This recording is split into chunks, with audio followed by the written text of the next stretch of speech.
24ویں دعا، والدین کے حق میں آپ کی دعا۔ خدایا اپنے بندے اور رسول حضرت محمد مصطفیٰ صلی اللہ علیہ وآلہ وسلم پر رحمت نازل فرما، اور ان کے اہل بیت طاہرین پر بھی، اور ان سب کو بہترین صلوات، رحمت، برکات اور سلام کے ساتھ مخصوص فرما، اور خدایا میرے والدین کو بھی خصوصیت کے ساتھ اپنی بارگاہ میں کرامت اور رحمت عنایت فرما۔ اے بہترین رحم کرنے والے، خدایا محمد و آل محمد پر رحمت نازل فرما، اور مجھے ان تمام امور کا الہام فرما دے جو والدین کے لیے مجھ پر واجب کی ہیں، اور ان سب کا مکمل علم میرے پاس جمع کر دے، اور ان پر عمل کرنے کے راستے پر لگا دے، اور مجھے توفیق دے کہ جس علم کی بصیرت تو نے عطا فرما دی ہے اسے اپنی زندگی میں نافذ بھی کر سکوں، تاکہ کوئی تیرا دیا ہوا علم عمل سے الگ نہ رہ جائے، اور تیرے الہام کا اتباع کرنے میں میرے اعضاء کو گرانی کا احساس نہ ہو۔ خدایا محمد و آل محمد پر رحمت نازل فرما، جس طرح تو نے ہمیں ان کے ذریعے شرف بخشا ہے، اور ان پر رحمت نازل فرما جس طرح تو نے ان کے حق کو تمام مخلوقات پر لازم قرار دے دیا ہے۔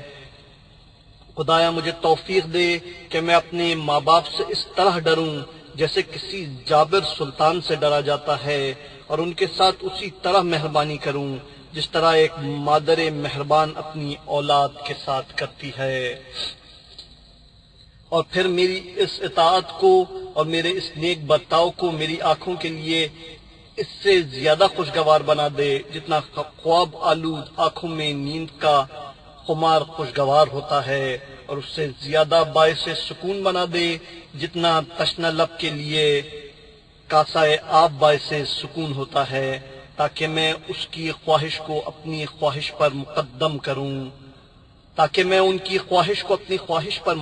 کروں، اور ان کی رضا کو اپنی رضا سے آگے رکھوں، ان کے کیے ہوئے احسانات کو زیادہ سمجھوں چاہے وہ قلیل ہی کیوں نہ ہو، اور اپنی خدمات کو قلیل تصور کروں چاہے وہ کثیر ہی کیوں نہ ہو۔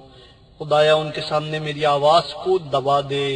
میرے کلام کو خوشگوار بنا دے، میرے مزاج کو نرم کر دے، میرے دل کو مہربان بنا دے، مجھے ان کا رفیق اور ان کے حال پر شفیق بنا دے۔ خدایا انہیں میری تربیت کی جزا مرحمت فرما، اور میری نگہداشت کا ثواب عطا فرما، جس طرح انہوں نے بچپنے میں میری حفاظت کی ہے تو ان کی حفاظت فرما۔ خدایا اور انہیں میری طرف سے جو بھی اذیت پہنچی ہے یا ناخوشگوار صورت پیش آئی ہو، یا میرے پاس ان کا کوئی حق ضائع ہو گیا ہو، تو اسے ان کے گناہوں کا کفارہ، ان کے درجات میں بلندی کا سبب، ان کی نیکیوں میں اضافے کا سامان بنا دے، اے برائیوں کو کئی گنا نیکیوں میں تبدیل کر دینے والے۔ خدایا اور اگر انہوں نے کسی قول میں مجھ پر زیادتی کی ہے، یا کسی عمل میں حد سے تجاوز کیا ہے، یا میرے کسی حق کو برباد کیا ہے، یا میرے بارے میں کسی واجب میں کوتاہی کی ہے، تو میں اسے معاف کیے دیتا ہوں اور انہیں بخش دے رہا ہوں۔ بس یہ التماس رکھتا ہوں کہ تو ان سے ان کے مواخذے کو برطرف فرما دے، کہ میں انہیں اپنے بارے میں متہم نہیں کرنا چاہتا ہوں، نہ تربیت کے سلسلے میں انہیں سست قرار دیتا ہوں، اور نہ ان کے کسی عمل کو ناگوار قرار دیتا ہوں، کہ مالک ان دونوں کا حق میرے اوپر زیادہ واجب ہے، اور ان کے احسانات میری خدمت کے پہلے سے ہیں، اور ان کی شان اس سے بلند تر ہے کہ میں کسی عدل کی بنا پر ان سے بدلہ لوں یا ان کے ساتھ برابر کا معاملہ کروں۔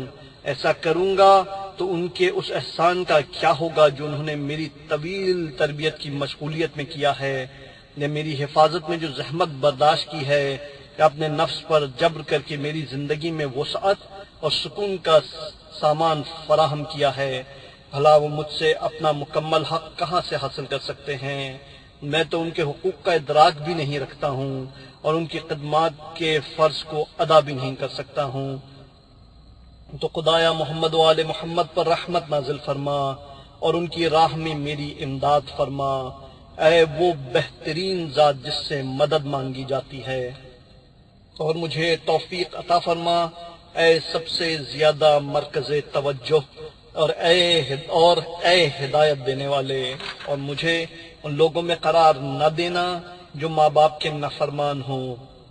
اس دن جس دن ہر نفس کو اس کے کیے کا مکمل بدلہ دیا جائے گا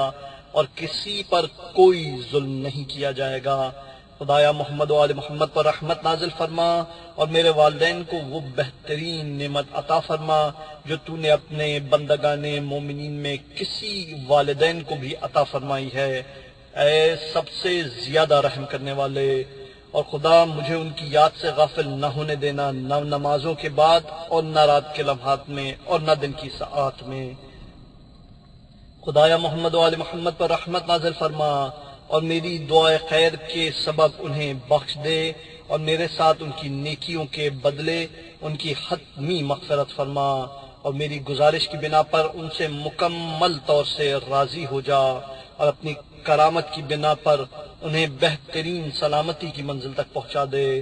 اور خدایا اگر تو انہیں پہلے بخش چکا ہے تو اب انہیں میرے حق میں شفیع بنا دے، اور اگر میری بخشش پہلے ہو جائے تو مجھے ان کے حق میں سفارش کا حق عطا کر دینا، تاکہ ہم سب ایک کرامت کی منزل اور مغفرت اور رحمت کے محل میں جمع ہو جائیں، کہ تو عظیم ترین فضل کا مالک اور قدیم ترین احسان کرنے والا اور سب سے زیادہ رحم کرنے والا ہے۔ اللہم صلی علی محمد و آل محمد۔